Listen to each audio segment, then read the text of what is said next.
नमस्कार बच्चों। आपको हमने जो कक्षाएं दी थीं अप्रैल और मई मंथ में, उसमें हमने हिंदी गद्य में कक्षा 12 के छात्रों के लिए जो पाठ्यक्रम पढ़ाया था उसमें मैं आपको एक बार रिपीट कर देता हूं। आप उसे ध्यान से सुनें और यदि आपके पास इसका लेखा जोखा है तो उससे एक बार मिलान भी करना है। आपको जो है अपठित बोध, जिसमें गद्य और पद्य के बारे में बताया गया था। अपठित बोध कितने मार्क्स का आता है और किस प्रकार के प्रश्न उसके अंतर्गत आते हैं। कार्यालय हिंदी अनुच्छेद लेखन, इस विषय पर भी चर्चा की थी। कार्यालय पत्र, ये भी आपको बताया था। अपठित बोध गद्य यदि हम बात करें तो ये 12 नंबर का आता है और कार्यालय हिंदी जो अनुच्छेद लेखन है वो 5 अंक का आता है। कार्यालय पत्र ये विकल्प सहित होते हैं, ये भी 5 नंबर का आता है। इसमें अनौपचारिक पत्र भी होते हैं और औपचारिक पत्र भी होते हैं। औपचारिक पत्रों के अंतर्गत जो कार्यालय पत्र और व्यापारिक पत्र, सरकारी पत्र, अर्ध सरकारी पत्र, कार्यालय आदेश, कार्यालय ज्ञापन, ये सभी बिंदु आपको बताए गए थे। इसमें शिकायती पत्र और आवेदन पत्रों के बारे में भी हमने आपको जानकारी प्राप्त कराई थी। जनसंचार माध्यम में आपको बताया था आधुनिक जनसंचार माध्यम के भाग, दृश्य जनसंचार माध्यम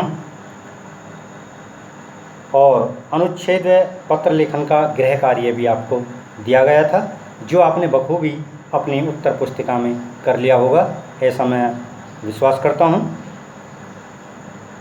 मुद्रण जनसंचार माध्यम के बारे में भी आपको बताया था। समाचार पत्रों के इतिहास और विकास के बारे में भी आपको भली भांति अवगत कराया गया था। तत्पश्चात महादेवी वर्मा की जीवनी आपको पढ़ाई गई थी। महादेवी वर्मा द्वारा रचित भक्तिन पाठ आपने पढ़ा था। आपको 23/4/2020 को एक हिंदी से टेस्ट पेपर दिया गया था जो 20 अंकों का था। वो आपने बखूबी अपनी उत्तर पुस्तिका में किया होगा।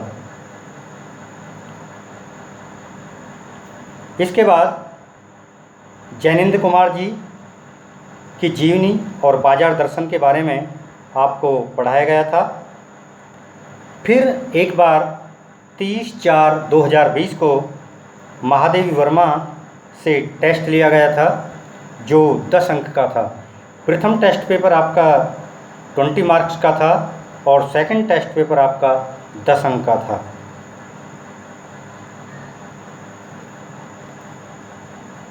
फिर हमने आपको काव्य पढ़ाया। काव्य में हमने आपको हरिवंश राय बच्चन की जीवनी और आत्म परिचय से अवगत कराया। भली भांति आप जान रहे हैं कि काव्य को जो हमने सहस्वर वाचन किया था, आपको सहस्वर वाचन का भी भली भांति जानकारी है। हरिवंश राय बच्चन आत्म परिचय संपूर्ण किया गया और उसका जो है आपको गृह कार्य भी दिया गया, जो आपने अपनी उत्तर पुस्तिका में कर चुके होंगे। आलोक धनवा की जीवनी पढ़ाई गई थी और आलोक धनवा के द्वारा रचित काव्य पतंग नामक शीर्षक आपको जो पढ़ाया गया था। फिर तीसरा टेस्ट पेपर हमने लिया था 14/5/2020 को, जो 10 अंक का था। आलोक धनवा का गृह कार्य आपको दिया गया था। इसके बाद हमने आपको कुंवर नारायण की जीवनी पढ़ाई थी।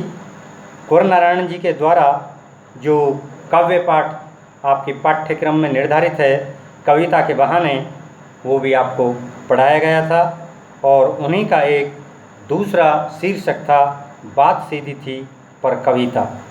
इतना हमने जो आपको अप्रैल माह और मई माह में पाठ्यक्रम करा चुके थे।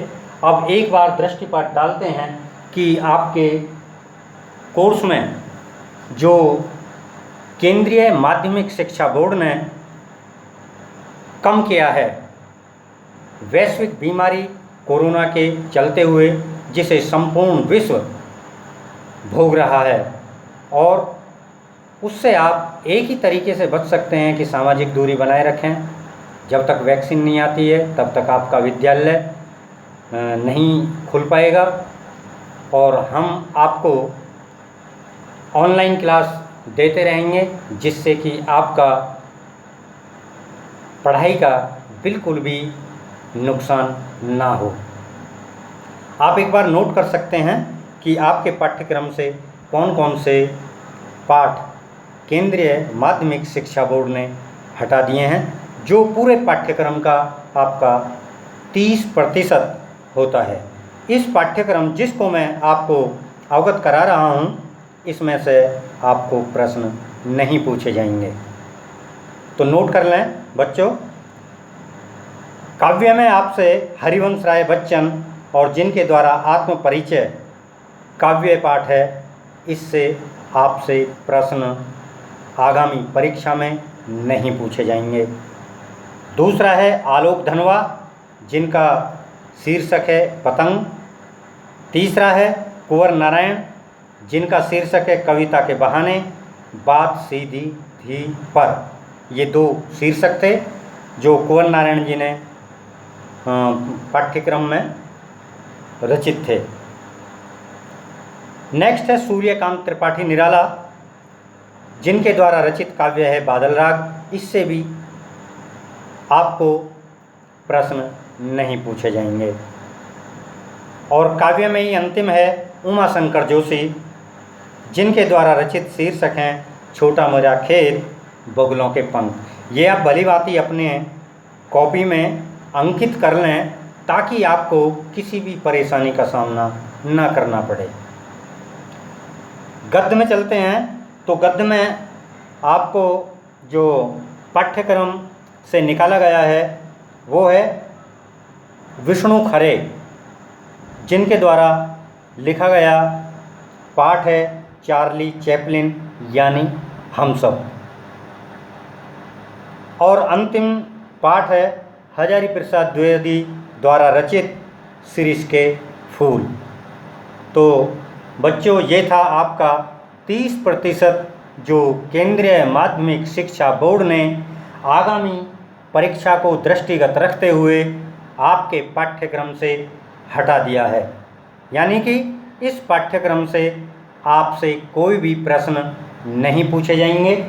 आप जो भी आपको गृह कार्य दिया गया है, मैंने आपको एक एक करके सभी बिंदुओं पर बात की है कि कब कब कौन सा पाठ आपको पढ़ाया गया, और उसी पाठ में से जो निर्धारित केंद्रीय माध्यमिक शिक्षा बोर्ड द्वारा पाठ हटा दिए गए हैं, क्योंकि हम वो आपको पढ़ा चुके हैं।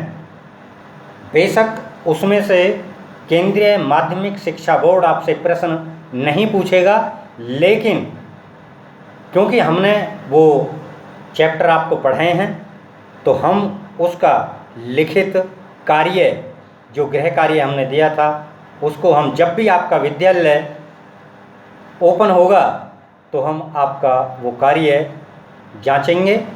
और मैं आपसे यही उम्मीद करूंगा कि आप केवल हिंदी का ही नहीं, सभी विषय को दृष्टिगत रखते हुए संपूर्ण कार्य को यथासमय करते रहें।